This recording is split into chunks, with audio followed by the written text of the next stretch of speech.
Si Mama Tunika ang giatangan. Kay malagmit, bisag kay itong barko gikas Manila. Yung pauli day. Wa pa na ibaw eh. Basta milayas dito sa Ilas Manila. Ha? Milayat? Nag-ikyat? O lagi. Gitawagan ni Ma'am Litsing na patangan doon dito sa airport o din sa pantalan. Nakaroon to aslas noon dito sa airport. Maragbo pa man, pero kaslonon dyan kuno sila. Nga abi ni Munoy, labihang, buola ni Tiboy. Oy. Nga ano ko taong mag-uol na siya. Labing maayo, mapaminyo tuglain si Flora. Aron mausa na lang yan huna-huna. Si Martinica giwiya.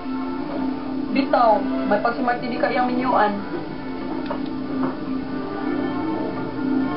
Ni as Tiboy na yan. Kiyang man. Puno-puno na si Buyas. Kumusta ka? Kumusta ka? Nasawat ka? Yan. Ay, wow ay. Baka nga tayo nga. Natakil po mo nung kugsayan kung lagsayaw dito. Nasapit mo na kong tingin. Hindi ako. Ayaw lang sayo-sayo na Tiboy. Wala na hinong na trabaho ah.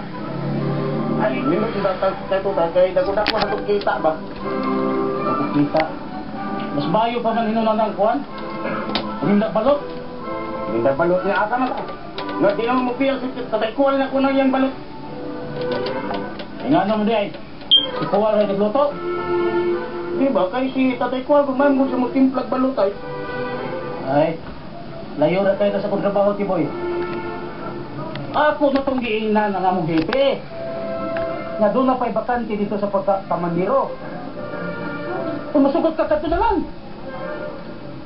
Ay. Oh? Ano na tayo? Inuling lang mo sa kwan. Atong silingan, inuman mo ko na. Hindi mong gusto, di ay. Takugit mo.